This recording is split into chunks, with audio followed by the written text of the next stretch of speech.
Hello guys, welcome back to SportsCorner GH. My name is Adam. Before we jump into it, here are the headlines. There is a Scottish club currently tracking and also monitoring a Ghana Black Star defender.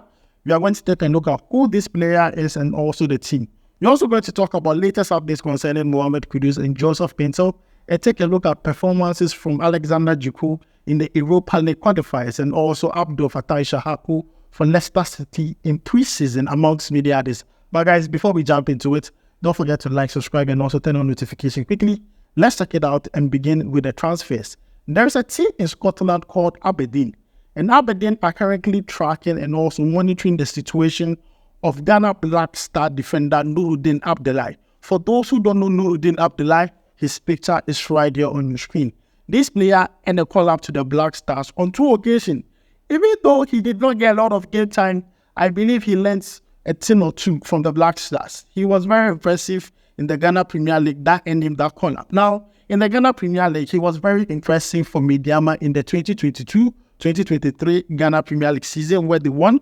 And also the following season, they had the chance to play in the CAF Champions League. He was pivotal, helping Midyama reach the money zone. And this is a player who is attracting interest from teams from England, Denmark, Norway. So Aberdeen are not the only team currently monitoring the player's situation. And see, it would be very difficult for Aberdeen to get this player because he is being sorted after by a lot of clubs. But I just hope that the cycle is broken. Normally, you see Ghana Premier League players leave Ghana here and go to another African, club. Tanzania, Libya, Nigeria, Egypt. We want someone to break the cycle. They should go somewhere else. They should go and play in, at least a nice league. Let's know that our league is also doing well. So with Nuruddin Abdullahi, I think this is an exciting news for the player. We hope that nothing hinders this particular move for him. One of these clubs should end up signing him after seeing how impressive he has been for Midyama. So guys, this is the latest update concerning the Black Star defender. We are going to follow up on this and bring you more updates concerning Nuruddin Abdullahi. Now, moving away from him, let's talk about Mohammed Kudus, the star boy. Now, Mohammed Kudus is with West Ham for their preseason. And currently, they are in USA Tampa. And they are going to play 2 games in preseason. One against Wolves and another against Crystal Palace. Yes, Jordan, I use Crystal Palace.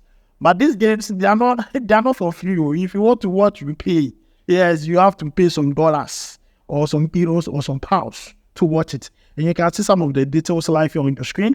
So if you want to actually watch Mohammed Kudus in action against Wolves and Crystal Palace, go to West Ham, check their pages on social media, and I'm sure you're going to see how the process you have to go through to watch these matches. But then we'll make sure to bring you all the necessary actions, the performance analysis live here on SportsCorner GH. And if Mohammed Kudus scores a goal, we'll make sure to get you that video live here on SportsCorner GH. It's very necessary. Our star boy there, we know the joke about that. We know the joke. No. Last season, he scored 14 goals across all competition, giving 6 assists.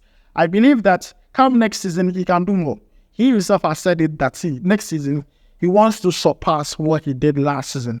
So he playing this preseason, I think it's good for him. It's also good for the coach to see what Mohammed Kudus brings to the table because there is a new coach at West Ham. So, this is good for both the player and the coach just to see the way forward for West Ham. So, guys, this is the latest updates concerning Mohammed Kudus.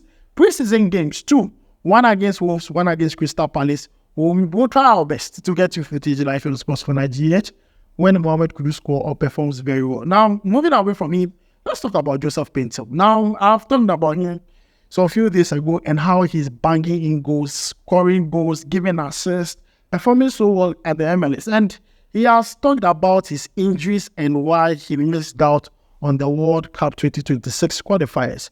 And we are going to take a look at the statement. So this is what Joseph Paintsil said. He says that I think the injury I had taught me a little lesson because then I needed to also relax myself because I was playing a whole lot of games, almost half a season in Genk, and also I came to continue the following season here. So I think it also helped me with the rest because if not, my body would really be down and maybe I can get multiple injuries. I am really good at the level that I am now. And this is coming from Joseph Paintsil. He says that, the injury taught him a small lesson.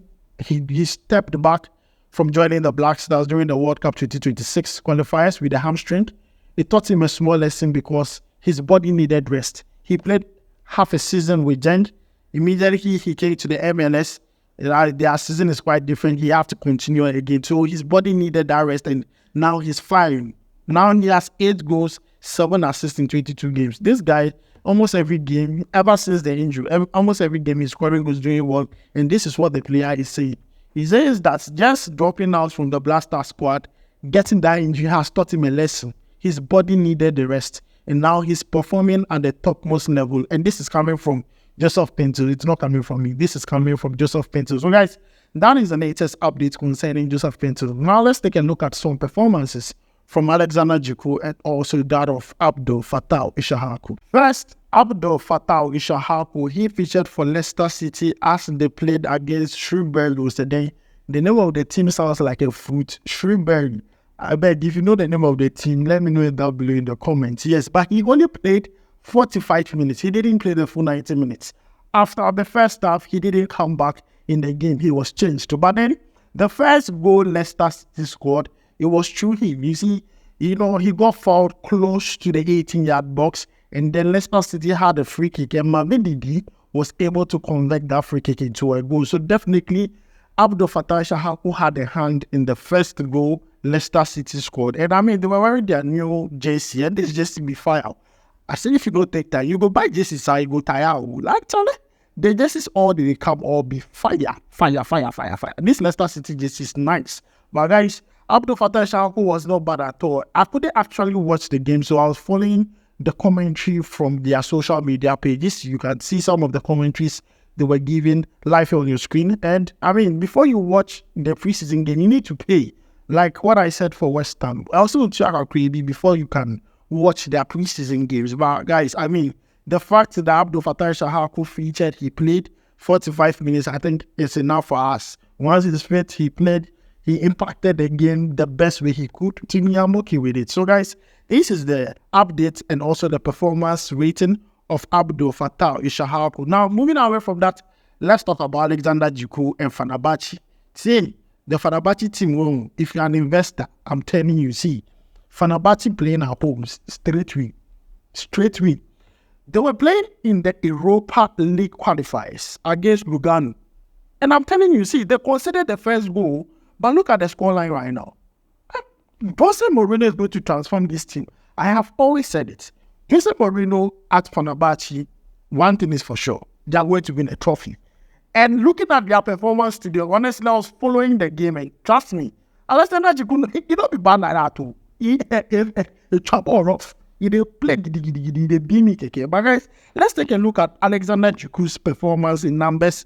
This is from SportsCorner. You can see it on the screen. I'm going to pull my up quickly and we go through it. Now, in that game, he made 4 clearances. Interceptions were 2, tackles 2. Total touch was 79. Accurate passes completed was 67 out of 72, accumulating to 93%.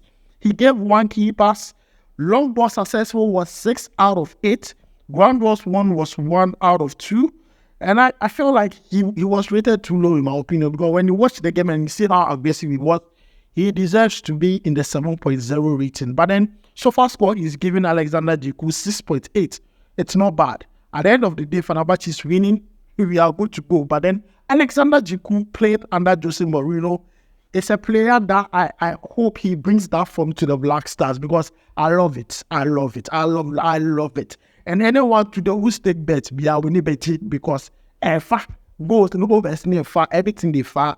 The players they score goals they chase. And me, I make happy say Alexander Djiku is performing well. Fatawu Isahaku is also performing well. Both games are actually followed today. But let me know your thoughts about today's video down below in the comments. Don't forget to like, subscribe, and also turn on notification.